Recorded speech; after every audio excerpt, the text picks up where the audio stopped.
नमस्कार, मैं अभिनेंद्र और आपने देखना शुरू कर दिया है the print lines. Mukhtar Ansari की मौत के बाद उत्तर प्रदेश की सियासत गर्म हो गई है।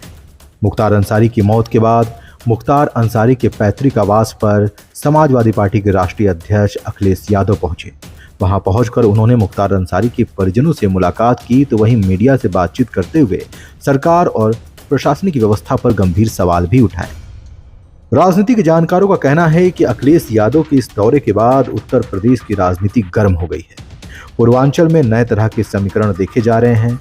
भारतीय जनता पार्टी के नेताओं ने भी इस पर कटाक्ष किया है। इस बीच ओम प्रकाश राजभर ने भी अखिलेश यादव पर निशाना साधा। मंत्री राजभर ने सवाल पूछते हुए कहा कि क्या कभी मुख्तार के जिंदा रहते मुख्तार से मिलने जेल में अखिलेश गए?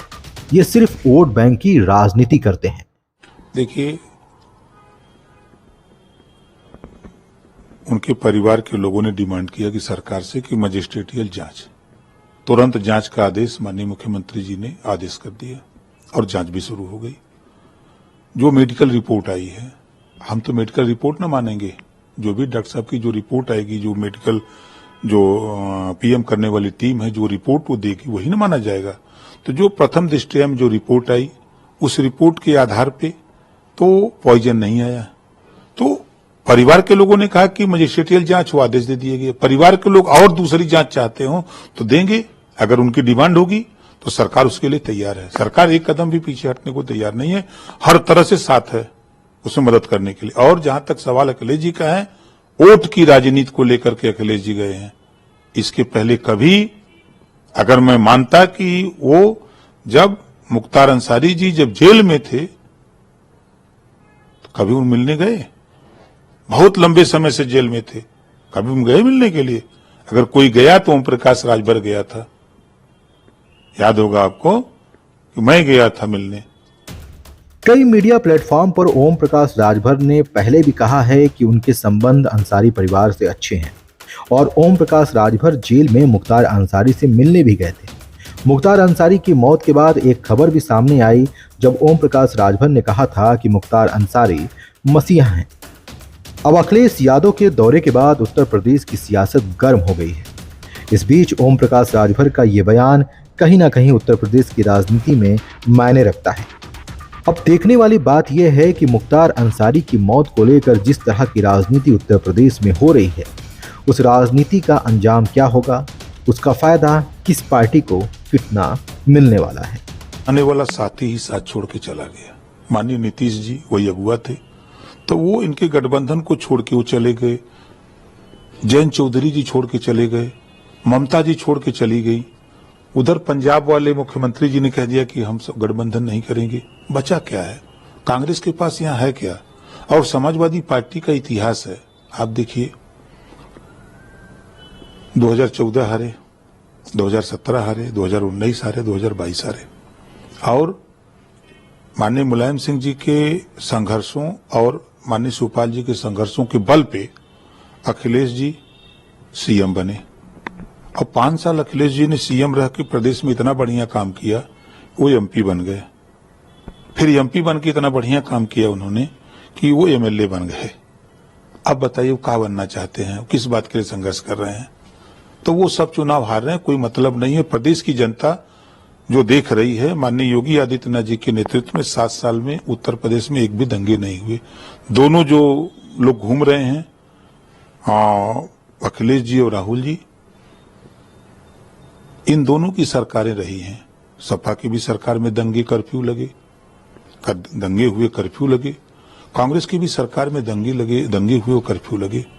तो इन दोनों के सरकार को लोग झेल चुके हैं और योगी जी की सरकार को देख रहे हैं। यहाँ कानून का राज है। और केंद्र में जो माननीय प्रधानमंत्री जी की जो योजनाएं हैं, वो योजनाएं प्रदेश और देश में, प्रदेश की योजना और देश की योजना माननीय मुख्यमंत्री योगी आदित्यनाथ जी के नेतृत्व में बाकायदे धरातल पे जा रही है। मजे की बात है कि प्रदेश में और देश में चुनाव जनता लड़ रही है। जनता कह रही है कि नहीं, हम मोदी जी को हम तीसरी बार प्रधानमंत्री बनाएंगे। ऐसा जनता के बीच में हम रह रहे हैं, उनका मानना है। एक बड़ा सवाल है, अखिलेश यादव मुख्तार दिया गया था, उसके बाद भी चीजें अस्त व्यस्त चली। उन्होंने कई भारतीय जनता पार्टी के ऊपर निशान साधा, जिसको लेकर के भारतीय जनता पार्टी द्वारा चुनाव आयोग में शिकायत की गई है कि उनके द्वारा गलत बयानबाजी की जा रही है। उसको लेकर के उन्होंने ये भी कहा बीजेपी द्वारा कि उनको माफी मांगनी चाहिए। देखिए, उनके परिवार के लोगों ने डिमांड किया कि सरकार से कि मजिस्ट्रेटियल जांच, तुरंत जांच का आदेश माननीय मुख्यमंत्री जी ने आदेश कर दिया और जांच भी शुरू हो गई। जो मेडिकल रिपोर्ट आई है, हम तो मेडिकल रिपोर्ट न मानेंगे। जो भी डॉक्टर साहब की जो रिपोर्ट आएगी, जो मेडिकल जो पीएम करने वाली टीम है, जो रिपोर्ट वो देगी वही न माना जाएगा। तो जो प्रथम दृष्टया में जो रिपोर्ट आई, उस रिपोर्ट के आधार पे तो पॉइजन नहीं आया। तो परिवार के लोगों ने कहा कि मजिस्ट्रेटियल जांच, वो आदेश दे दिए गए। परिवार के लोग और दूसरी जांच चाहते हो तो देंगे, अगर उनकी डिमांड होगी तो सरकार उसके लिए तैयार है। सरकार एक कदम भी पीछे हटने को तैयार नहीं है, हर तरह से साथ है उसमें मदद करने के लिए। और जहां तक सवाल अखिलेश जी का है, वोट की राजनीति को लेकर के अखिलेश जी गए हैं।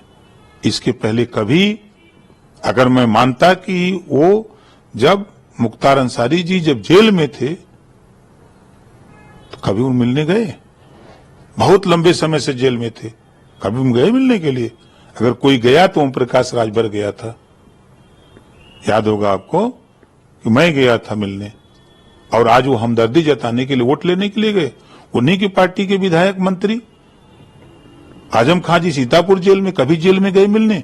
वोट का टाइम आया तो गए, उनसे वोट की गुहार की मुसलमानों को समझाएं कि देखिए हम आजम खां जी के लिए गए हैं, उनसे बात करने गए जो हैं। आरोप आप लगा रहे हैं अखिलेश यादव पे, वही आरोप एआईएमआईएम के प्रवक्ता ने भी, असदुद्दीन ओवैसी की पार्टी के प्रवक्ता, उन्होंने भी यही आरोप लगाया था कि जब चुनाव का समय आया, जब ओवैसी मुख्तार अंसारी के परिवार से मिलने गए, उसके बाद ही अखिलेश यादव भी मिलने गए। हम पूछ रहे हैं कि अखिलेश यादव जी लंबे समय तक मुख्तार अंसारी जेल में थे, लंबे समय तक, कभी वो गए मिलने? चुनाव नहीं होता तो क्या आजम खां से मिलने जाते? नहीं जाते। ऐसी परिस्थिति में ये वोट की राजनीति को लेकर के ही ये गए हैं, सिर्फ वोट नहीं होता तो वहां जाते भी नहीं। प्रसाद मौर्य के ऊपर उन्होंने ये बात कही कि वो भी कई मुकदमे हैं उनके ऊपर, 302 के भी अपराधी हैं और 302 के भी आरोपी हैं। इसके साथ ही उन्होंने ये बात भी कही कि इससे पहले वो कोई भी चुनाव नहीं जीत सके, उसके बाद भी बेशर्मों की तरह पद लेके बैठे। देखिए, चुनाव में चुनावी तीर छोड़े जाते हैं वोट लेने के लिए, वो एक उसी तरह का खेल है। चुनाव के समय कौन नेता, हर नेता ये सोचता कि हम क्या बोल दें कि हमको वोट मिल जाए, उसका रिएक्शन हो गया। पूरा प्रदेश का कुशवाहा समाज नाराज है, पिछड़ा नाराज हो गया। ऐसा बयान नहीं देना चाहिए। एक डिप्टी सीएम, गांधी जी तो कभी चुनाव नहीं लड़े, कि लड़े थे? गांधी जी हैं, आज पूजे जाते हैं। तो माननीय केशव प्रसाद मौर्य जी डिप्टी सीएम हैं प्रदेश के, और उनके द्वारा वो काम किया जा रहा है जो गौतम बुद्ध जी ने शुरू किया, महात्मा ज्योतिबा फूले ने शुरू किया, जो बाबा साहब डॉक्टर अम्बेडकर जी ने शुरू किया, जो मान्यवर कांसीराम जी ने उस आंदोलन को आगे बढ़ा के छोड़ दिया। उस आंदोलन को आगे बढ़ाने का काम माननीय केशव प्रसाद मौर्य जी डिप्टी सीएम जैसे लोग कर रहे हैं।